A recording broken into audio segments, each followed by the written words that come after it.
Hi everyone, I'm Oliver from BinaryTech, and today I'm introducing the BinaryTech platform and solution. So firstly, a bit of background on BinaryTech. We are a technology company and we have developed everything in-house, including all of our hardware and software. We primarily operate in three industries: the health industry as BinaryMed, tracking pathology specimens; the waste industry as BinaryLoop, tracking high-value waste assets and bulk bins; and the beverage industry as BinaryBeer, tracking beer kegs. Other than these core three pillars of BinaryTech, we have previously worked across numerous other industries. Our trackers operate using the NB-IoT network and specialize in gathering data from hard-to-monitor assets. Our devices are battery-powered, and using NB-IoT, our devices are plug-and-play and require no additional infrastructure. All of this data, including location, temperature, light, orientation, and more, are uploaded in real time to our online platform, enabling you to access your data any place, anytime. This leads me onto our platform. This is where BinaryTech shines. BinaryTech enables more than just dots on a map. We can give you real, actionable insights, both in real time with alerts and retroactively using reports. If you want to follow along, you can join our platform demo here. Okay, so here we are in the BinaryTech platform. When you log in, the first thing you will see is this dashboard, and this is where you can see your total number of trackers, how many have been marked for collection by a customer or by someone who's found it, and this is where you can just see at a very surface level where all of your trackers are spending a lot of their time. So you can see that most of your trackers right now are spending time at a maintenance facility, and you can also see where they're actively distributed right now. So there's a lot out at a waste management facility, and 22% are at a CRC. So this is our BinaryLoop demo, but it looks incredibly similar depending on what industry you're in. And then this tracker distribution history allows you to see if you make an operational change, you can see how it affects this distribution history over time. Then we can move on to the map. So you can see just a bird's eye view of all of your assets in the field on the map here. So mostly on this demo just across New South Wales and Victoria, and all of your trackers are down the side here. So if you're looking for a particular kind of asset, you are able to filter for that. So if we're looking for a stillage cage, you're able to do that, apply filters, and you'll only see those stillage cages. So no longer will there be as many out. So we can go to this one that's near Jindabyne, and once you click in, you can click then into the tracker. So you get a historical breakdown of where it has been. You see when it was last seen. So our trackers upload at a scheduled period, and that is in order to save its battery life. So across our product types, they fluctuate depending on what you need, but typically using it in this use case for waste, the battery life is at about 5 years. So there's a lot of time that they can be out in the field without having to have a battery change. You can see their current location, so the Jindabyne Regional Waste Management Facility, its current temperature. So if you're needing to manage something in the cold chain, it has its real-time live temperature and its orientation as well. So we can see here each time a sample has uploaded, the log rate can be set to a custom rate. In the medical industry, the rate of upload is much, much faster. So we can set it to as low as every 10 minutes it uploads. And here you can see just the event history, where it is, and blue means in transit, and then you have a breakdown of its temperature and orientation. And yeah, that's the map. That's just how you can look for all your trackers and get just an overall breakdown of everything there. Here in reports, there are quite a lot of options for you. So you can get a temperature range audit. Once again, you can filter for what you're looking for, and you can get so I'll just choose a random tracker here. We can get a minimum, average, and maximum temperature over a set period of time. You can set that range to anything. It could be for the last quarter, could be for the last year, it could be in the past. So you could have been looking at the 1st of January to the 1st of July 2020, and it will show you that temperature range as well for any compliance or auditing down the track.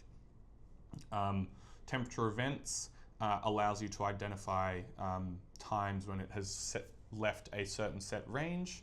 So within a lot of the health industry, 2 to 8 is that kind of range where specimens need to be. So you would have that set as a low of 2 and a high of 8, and if it detects that at any time it has gone outside of that range, it will tell you the time and place that that occurred.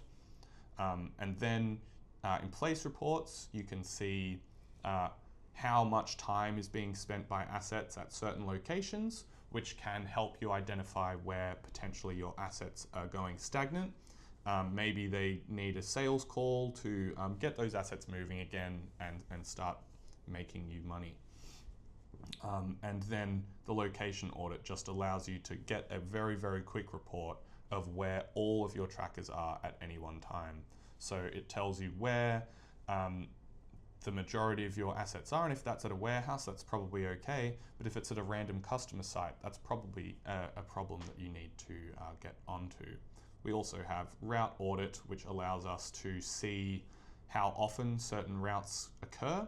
So between a certain collection site and a lab, or between a warehouse and a customer, you can see how many times that happens over a certain period of time, which could enable you to improve supply chain. So if a certain site is getting trips all the time, maybe you should start investing in that site even more. And then there's even more reports here. So in transit, you can see how many trackers are not at a known place. You can see what has been marked for pickup, and you can see any assets that are stationary but are not at a known place.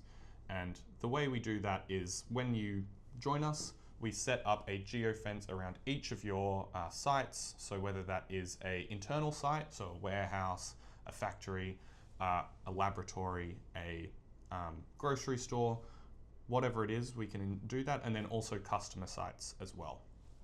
And then if your assets are stationary at a place that is not known, it will appear here and will allow you to potentially identify assets that have just been left behind somewhere.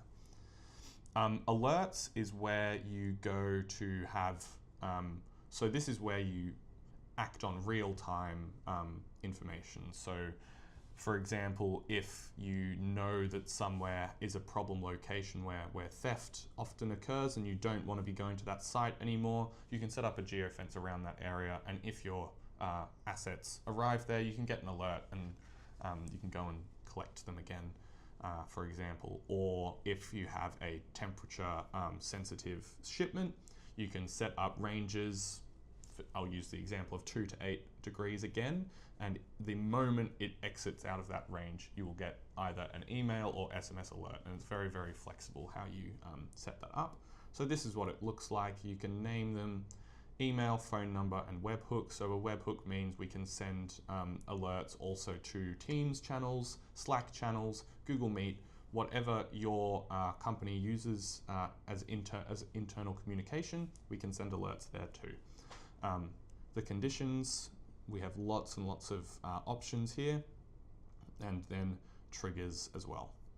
So very, very deep, and you can get very flexible with what you do with the alerts. And then we have places, which is just when you're setting up, you type and tag all of your locations, set up with the address, and the types and the tags is what allows you to get those deep insights and reports down the track.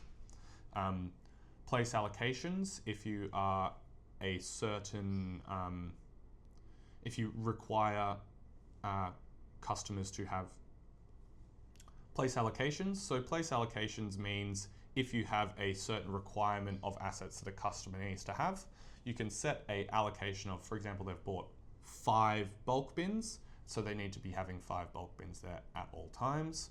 You can set the allocation status as minimum 5, maximum 5, and then you can get an alert anytime there's more, so potentially they're getting more value than what they're paying for, or less, which means that you're not meeting your side of the deal either. So it helps keep customers happy.